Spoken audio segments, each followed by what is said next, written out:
안녕하세요. 이번 주도 다들 잘 보내셨나요? 이제 또 한 주가 끝나고 주말 날씨로 찾아뵙게 되었습니다. 먼저 주말 날씨 시작하기 앞서서 어제 정리 브리핑 영상에서 지금 저 영상이죠. 좀 어느 정도 설명을 드렸는데요. 지금 이 시간 동안은 이번 주말 날씨가 어떤지, 그리고 또 다음 추위는 언제 찾아오는지 좀 짧고 쉽게 알아보도록 하겠습니다.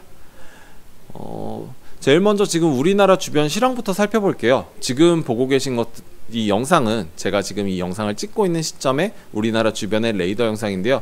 지금 보시면 여기서 색칠된 부분들이 실제 이제 강수 에코들이 관측된 부분들입니다. 지금 보면 흑산도보다 더 서쪽으로 지금 강수 에코들이 관측되고 있는 부분들이 있는데요. 이 에코들은 대부분 떠있는 에코라서 우리나라 쪽으로 유입되더라도 내륙에서는 이제 빔 높이가 다가올수록 내려가기 때문에 실제로 강수 에코로 기록되기보다는 좀 떠있는 에코다. 그래서 실제 강수는 현재까지는 없는 상황이고요.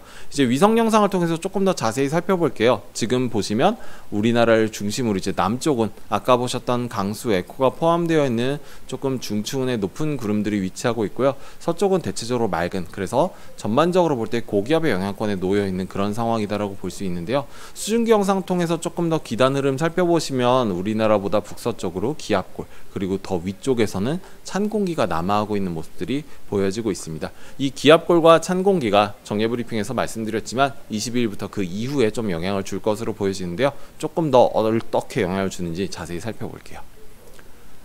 먼저 볼 거는 강수입니다. 지금 아까 말씀드렸다시피 이제 지금 남쪽에는 기압골에 의해서 그리고 기류 수렴에 의해서 중층 강수가 가능성이 있는 부분이지만 이 중층 강수는 대체로 빗방울의 형태이기 때문에 강수가 반영되어 있지는 않은 상황입니다. 물론 근데 이 빗방울이 정도에 따라서 강수를 기록하냐 못하느냐 정도의 변동성은 있는 부분이 있으니까요. 이 부분은 계속해서 최신 기상 정보 확인해 주시고요. 23일부터는 강원 영동 지방 쪽을 중심으로 동풍 강수의 영향을 받게 됩니다. 이제 동풍이 이렇게 불어들게 되면서 이제 태백산맥과 만나는 곳에서 이제 비가 오게 되는데요. 이 비 같은 경우는 지금 길게는 25일 새벽 또는 오전 시간대까지 이어질 수 있는 부분이 있는 만큼 이 부분 조심해 주시면 좋겠고요. 또 기온 하늘 상태 쪽 측면을 볼 때 좀 이제 동풍 강수가 유입되는 곳들은 전반적으로 구름이 끼고 그 외에는 좀 군데군데, 특히 일요일 같은 경우는 군데군데 이제 구름이 끼는 그런 날씨가 될 것으로 보여집니다. 기온적인 측면을 볼게요. 정례 브리핑 영상에서 제가 한 23일 오후쯤부터 이제 기온이 낮아질 거다라고 말씀드렸는데요. 일단 22일 내일 토요일은 전반적으로 좀 온화한 날씨가 될 것으로 보여지고요. 북쪽에서부터 내려오는 상층의 찬 공기의 영향을 받는 그런 23일경부터 기온이 낮아지기 시작할 것으로 보여지는데요. 23일 지금 전날 대비 최저 기온차나 최고 기온차를 보시면 23일 오후부터 확실히 기온이 쭉쭉쭉 내려가는 모습들을 보실 수가 있습니다. 근데 지금 강원 영동 쪽은 동풍에 의한 비가 오잖아요. 근데 23일부터는 기온이 내려가는 만큼 24일경 쪽에는 강원 영동의 높은 산지 쪽을 중심으로 아무래도 기온이 낮아지면서 눈으로 바뀌어 내릴 가능성도 있는 상황입니다. 이런 상황 속에서 좀 기온 이렇게 좀 23일부터 일요일 오후부터 조금 다시 추워질 텐데 이 추위 언제까지 갈지 한번 살펴보겠습니다. 지금 보고 계신 건 수치 모델들이 예상하고 있는 서울의 지미한 기온인데요. 지금 보시면 대체로 25일경까지 기온이 낮아졌다가 다시 회복해서 올라가는 모습. 좀 더 남쪽으로 내려서 부산으로 가봐도 25일경까지 내려갔다가 다시 회복하는 모습들을 보여지고 있는데 그 뒤는 아무래도 좀 변동성이 큰 부분이 있는 부분인 만큼 이 부분은 최신 기상 정보 확인해 주시면 좋겠고요.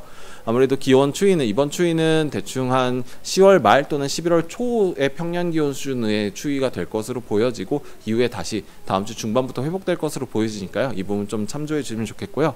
또 이번 주말에 좀 특징적인 날씨를 살펴보면 안개가 될 수 있겠습니다. 아무래도 전반적으로 내륙지방 쪽은 고기압의 영향권에 들기 때문에 야간 시간 동안 기온이 낮아지면서 내륙지방 특히 주변에 호수가 있다거나 강이 있다거나 하는 곳들을 중심으로 또는 분지점 같은 경우는 안개가 짙게 낄 수 있을 테니까 이 부분 조심해 주시고 캠핑 가셨을 때 이 부분 꼭 조심해 주시면 좋겠고요. 이에 더해서 동풍 강수가 계속해서 유입이 되게 되면서 동해안 쪽으로는 바람에 의해서, 그리고 서쪽 같은 경우는 서해상이나 남해 서쪽 해상 같은 경우 북쪽에서부터 남하는 찬 공기로 인해서 좀 물결이 높게 이를 수 있고, 이렇게 높은 물결은 25일까지도 계속될 수 있는 부분이 있는 만큼 이 부분 주의해 주시면 좋겠고, 이렇게 단순히 물결만 높은 게 아니라 멀리서부터 계속해서 바람이 파도를 밀기 때문에 이게 해안가로 와서 넘는 과정에서 너울성 파도가 칠 수 있는 만큼 이 부분도 조심해 주셔서, 특히 동해안 쪽으로 가셔서 해안가 산책하실 분들은 너울성 파도에 피해 입지 않도록 가능하면 방파제를 따라 걷기보다는 조금 더 안전한 해안도로 안쪽에서 걷기를 추천드립니다. 그리고 이번 주말에 이 부분을 깜빡했네요. 좀 마라톤 같은 행사가 많은 걸로 알고 있는데요. 춘천이라든가 부산이라든가 이런 마라톤 뛰시는 분들 많을 것으로 예상이 됩니다. 기대하고 계신 분들 많을 것으로 보여지는데요. 아까 말씀드렸다시피 전반적으로 23일 오후부터 기온이 낮아지는 만큼 마라톤 뛰기에는 어느 정도 좀 괜찮은 날씨가 보여질 것으로 예상이 되고요. 하늘 상태도 대체로 좀 맑음 또는 구름 많음 전으로 왔다 갔다 할 거기 때문에 마라톤 뛰면서 이제 가을의 정취를 느끼시기에는 참 좋은 날씨가 되지 않을까 예상해 봅니다. 네, 이것으로 주말 날씨 마치겠습니다. 감사합니다.